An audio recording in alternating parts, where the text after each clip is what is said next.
श्री रवींद्र अनंत भगत यांच्याकडून प्राप्त झालेल्या प्रश्नामध्ये कळुंबली शहरातील धारण तलाव म्हणजेच holding पॉईंटमुळे sector 1, 16, 2, 2E, 3, 3E, 4, 4E, 5, 5E, 6, 6E या ठिकाणी तळमजला ग्राउंड फ्लोअरमधील घरांमध्ये पावसाचे पाणी साठत असून त्या ठिकाणी मातीचे गाळ काढून धारण तलाव याचे सुशोभीकरण अति तात्काळ करण्याबाबत निविदा बाबतीत फ्रॉड डॉक्युमेंट असल्यामुळे त्याच्यावर आपण ते निविदा रद्द करण्याची कारवाई करत आहोत आणि त्या दृष्टीने ही निविदा आपली आज रोजी पेंडिंग आहे. आणि जो दुसरा विषय आहे तो गेट पंप बसवणे, जो पंप बसवणे जो विषय आहे त्याच्यामध्ये पण आपल्याला निविदा प्राप्त झालेली आहे. त्याच्यामध्ये अभाव टेंडर आलं होतं, त्या बाबतीत आपण कन्सल्ट करून त्याचं जस्टिफिकेशन मागवलेलं आहे. हे एक 7 दिवसात ते आपल्याला जस्टिफिकेशन प्राप्त झाल्यानंतर ते आपण निविदा समितीमध्ये चर्चा करून निर्णय घेणार आहोत. तर ही पण प्रोसेस आपली पुढच्या 10 दिवसात आपली पूर्ण होऊन मग स्टँडिंग कमिटीसमोर हा विषय जाईल. म्हणजे हे दोन्ही विषय आपले पाईपलाईनमध्ये आहेत. मेनवाईल ही आपल्याला मान्य उच्च न्यायालयाची जी एनओसी आहे ती प्राप्त होईल आणि मग आपल्याला काम सुरू करता येईल. ही सध्या वस्तुस्थिती आहे. विषय क्रमांक, कारण की आपण जिओग्राफिकल बॉर्डर जर बघितली तर त्याप्रमाणे आपल्याला ती 5 मध्ये आपण करू शकतो, कारण लोकसंख्या पण आपली 12 लाखाच्या वरती गेलेली आहे. तर त्या अनुषंगाने आपण विचार करावा आणि प्रभाग समित्यांमध्ये थोडा बदल करावा. महापालिका अधिनियमातील कलम 29 नुसार प्रभाग समित्या स्थापन करणे म्हणजेच प्रभाग समिती कार्यक्षेत्र निश्चित करणे यासाठी ॲडव्होकेट प्रकाशचंद्र बिनदास सभागृह नेता पनवेल महानगरपालिका यांच्याकडून जो प्रस्ताव प्राप्त झालेला आहे, जो आता सभागृहापुढे मांडलेला होता, या प्रस्तावाच्या अनुषंगाने सदरच्या प्रभाग समितीची रचना मान्य करण्याच्या अनुषंगाने सन्माननीय महापौर महोदय यांनी दिलेल्या सूचनेनुसार हा प्रस्ताव मतदानासाठी सभागृहासमोर ठेवण्यात येत आहे. 57 मतदान झालेलं आहे स्वीकृत सदस्य वगळता. ठरावाच्या विरोधामध्ये एकूण 14 मतदान झालेलं आहे स्वीकृत सदस्य वगळता.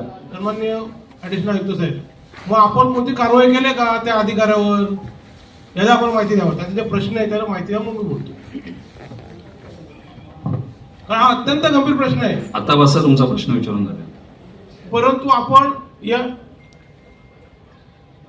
या परिसरामध्ये जी घटना घडली तर त्या भागामध्ये आणि त्या परिसरामध्ये एवढी भीतीत प्रमाणे निर्माण झालेले आहे का आज स्मशानभूमीवर मैत नेण्यासाठी आणि त्या जायला सुद्धा लोक घाबरले होते कोपऱ्यावरती. अशी परिस्थिती निर्माण झाली होती. म्हणजे म्हणून आम्ही म्हणतो का त्या अधिकाऱ्याला आपण नेमलेले आहेत, प्रत्येक अधिकाऱ्याला, का त्या अधिकाऱ्यावर आपण कोणती शिस्तभंगाची कारवाई केली आधी संपूर्ण विषयाची ते चौकशी करतील.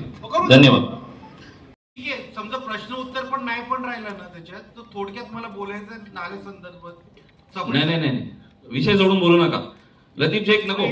नाही, हे तुमचं, हे बघा, हे पत्र मी नाही, हे पत्र काय माहिती का, मी वाचून दाखवतो. प्रति नगर सचिव विभाग पनवेल महानगरपालिका पनवेल, प्रस्ताव सूचना पनवेल महानगरपालिकेच्या मे 2026च्या मासिक सर्वसाधारण सभेमध्ये प्रस्ताव मांडण्याबाबत. तुम्ही प्रश्न मांडला पाहिजे. नाही, तसं नाही. तुम्ही उगाच सभागृहाचा ऐका. लतीफ शेख, तुम्ही अनुभवी आहात. तुम्ही उगाच काहीतरी तुम्ही हे करू नका. तुम्ही बसा. मी सांगतोय. लतीफ शेख, चुकीच्या पद्धतीने मांडू नका. बसा तुम्ही. अध्यक्ष साहेब बोलू दे ना. अध्यक्ष साहेब, तुम्ही प्रत्येक वेळी बघा, तुम्ही बोललो, मी पद्धतशीर बोललो, मी बोललो नाही. त्यांना मानाचे प्रश्न ना, ते काय घरचे प्रश्न मानायला त्यांनी काय हरीश केली परवानगी दिली नसताना तुम्हाला दिली का? नाही तुम्ही प्रत्येक वेळी असं सुरुवाती बोलला. तुम्ही विषय मी मांडून द्या. हे सभागृहात कामकाजात काढून टाका. अशी नाही ना पद्धत. सभागृहात तुम्हाला चालवायचं ना, सभा घेऊच नका ना. अशा पद्धतीने प्रत्येकावर दबाव होता. कुठल्याही पद्धतीने हरीश केनी जर साहेब तुम्हाला बोललो, तुम्ही भाई व्हा, भाई होणार त्यांचा मी वाचून दाखवलेलं त्यांचा. लतीफ शेख, हे हरीश केनी तुम्ही मध्ये बोलू नका. लतीफ शेख, तुमचा प्रश्न योग्य पद्धतीने मांडा. आम्ही तुमचे प्रश्न घेण्यासाठी बसलेलो आहोत. तुम्ही पुढच्या विषय तुम्हाला बोलायला योग्य वेळ देण्यात येईल. नाही, असं नाही. विषय पत्रिकेवर तुमचा लतीफ शेख विषय नाहीये. विषय पत्रिकेवर लतीफ शेख तुमचा विषय नाहीये. तुम्ही उगाच गप्प बसा. तुम्ही शांत बसा. तुम्ही खाली बसा. विषय पत्रिकेवर तुमचा विषय नाहीये. तुम्ही योग्य पद्धतीने तुमचा प्रश्न मांडलेला नाहीये. त्यामुळे तुम्ही शांत बसा. तुम्ही बसा, नाही तर मला नाईलाजाने तुम्हाला बडतर्फ करायला लागेल. तुम्ही बसा. आज पनवेल महानगरपालिकेत विविध विषयांवर सगळ्या सदस्यांनी चांगली चर्चा केली. आज ज्या वाहनं पुरवण्याचा एक जो प्रस्ताव आहे, जो माननीय पंतप्रधान नरेंद्रजी मोदी साहेब यांनी केलेल्या आव्हानानुसार अनेक सदस्यांनी सूचना केल्या की 113 वाहनं जी महानगरपालिका विविध अधिकारी आणि विविध खात्यांसाठी भाड्याने घेत असते, त्यावर जो खर्च होतो तो वाचवण्यासाठी आणि पर्यावरणाच्या रक्षणासाठी आपण 50% वाहनं ही इलेक्ट्रिकल घ्यावीत, अशा अनेक सदस्यांच्या सूचना आल्या. हा एक प्रस्ताव चांगला झालेला आहे. त्यानंतर त्याच अनुषंगाने पनवेल शहरातील पार्किंगचा विषय, जो पनवेलच्या मध्यवर्ती भागामध्ये आपण जे विलासराव देशमुख शॉपिंग कॉम्प्लेक्स आहे त्याच्या बाजूला बहुमजलीय पार्किंगचा जो प्रस्ताव आहे तो अर्बन चॅलेंज फंडच्या माध्यमातून आपण करतोय. त्याच्यानंतर देहरंग धरणाच्या पुनर्बांधणीचा जो प्रस्ताव आहे त्यासाठी जे जमीन संपादित करणार आहोत तो प्रस्ताव सुद्धा आज अर्बन चॅलेंज फंडच्या अंतर्गत मंजूर करण्यात आलेला आहे. त्यामुळे लोकहिताचे चांगले निर्णय या इथे झालेले आहेत. आमचं सर्वांचं म्हणणं असं आहे आणि माझं वैयक्तिकही म्हणणं असं आहे की जो प्रस्ताव आपण ढोबळ मानाने अगदी अतिजलद गतीने, कदाचित तो केंद्र शासनाला सादर व्हावण्याच्या दृष्टीने अतिजलद गतीने करण्यात आलेला आहे. त्यामुळे तो जर परिपूर्ण नाही झाला तर बऱ्याच वेळेला असे प्रस्ताव केंद्र शासनाकडे जाऊन पुन्हा येतात.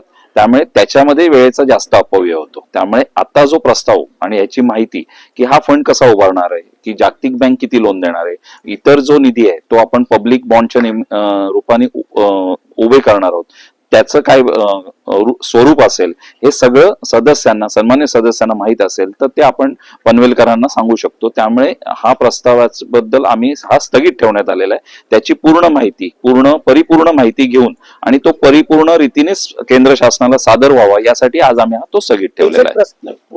पहिली गोष्ट, महानगरपालिकेमध्ये आज जी सर्वसाधारण सभा होती, या सभामध्ये 15 प्रश्न होते आणि प्रभाग समितीचा एक प्रश्न होता. या प्रस्तावाला, प्रभाग समितीच्या प्रस्तावाला आम्ही त्यांच्याशी खडाजमा झाला. आमचं विषय असा होता का त्यांचं म्हणणं 4 प्रभाग समिती कराव्या म्हणून. आम्ही त्यांच्याकडे मागणी केली, शासकीय नियमाप्रमाणे तुम्ही 9 करू शकता जास्तीत जास्त. तर तुम्ही जसं महानगरपालिकेच्या निवडणुका लागल्या त्यावेळी, महानगरपालिका निवडणुका लागता वेळी 6 जसं निवडणूक अधिकारी निवडले होते का, जेणेकरून त्या प्रत्येक नागरिकाला व्यवस्थित मतदानाचं काम करता आलं पाहिजे, प्रत्येक गोष्ट अडीअडचणी सांभाळता आल्या पाहिजे. अशा पद्धतीने आम्ही सर्व यांना ते सांगितलं होतं का या 6 जर केले तुम्ही तर त्याप्रमाणे तुम्ही, तर बाकीच्या नागरिकांच्या ज्या तक्रारी आहेत या तक्रारी आपल्याला देता येतील. तक्रारीच्या बद्दल आपल्याला करतं, पण ते आम्हाला त्यांच्या विरुद्ध तेही सांगितलं. आम्ही मतदान घेतलं. घरचे प्रश्न मांडत नाही. माझे तर प्रत्येक माझी लक्षवेधी घेत नाही, कुठली सूचना घेत नाही, प्रश्न घेत नाही. ठीक आहे, पण जे नवीन सदस्य त्यांना घ्या ना. तुम्हाला अडचण काय का? आम्ही का आमच्या घरचे तिथे प्रश्न येत नाही. समाजाचे प्रश्न असतात, समाजाच्या अडचणी असतात, ते जनता आमच्याकडे ते प्रश्न आम्ही सभागृहात मांडत असतो. आज या ठिकाणी तुम्ही बघितलं असेल, 2 महिने झाले महापौर दर याला सांगतो 7 दिवसात पाणी परिषद घेतो.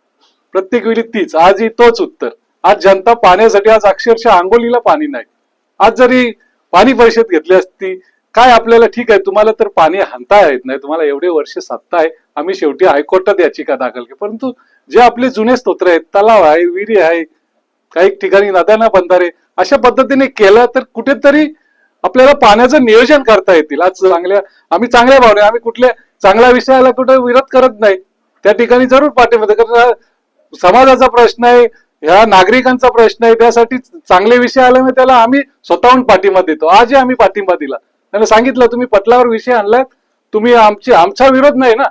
आज जनता पाण्यासाठी तडफडतो. आज देहरंग धरणातून जवळजवळ आपल्याला 131 MLD पाण्याचा साठा उपलब्ध होणार आहे. तुम्ही प्रस्ताव, जागतिक बँक पैसे देणार आहे, इतर ठिकाणून शासनाकडून पैसे येणार आहेत, त्याचा उपयोग करून योग्य वेळी त्याचं नियोजन केला तर आपल्याला फंड हा नक्कीच या ठिकाणी वरिष्ठांचा आशीर्वाद लाभण्यासाठी माझा पद. आणखी काय त्यांना मी ऐकलं 1 वर्षाची कमिट केली, जर जास्तीत जास्त 2.5 वर्ष त्यांना कसा मिळेल हा प्रयत्न असेल. त्यामुळे ते वरिष्ठांना खुश करण्यासाठी नक्कीच हे करत असतील. नक्कीच ह्या पद्धतीने जी त्यांची महापौर असो किंवा त्यांचे सन्मान्य सदस्य असो, ते जर अशा प्रकारे वागत असतील तर नक्कीच एक मनात खंत होतो. कारण आम्ही आमच्या स्वतःसाठी इथं काम न करता जनतेसाठी, त्यामुळं नक्कीच याच्यामुळं आमच्या बरोबर जनतेचाही नुकसान होत आहे.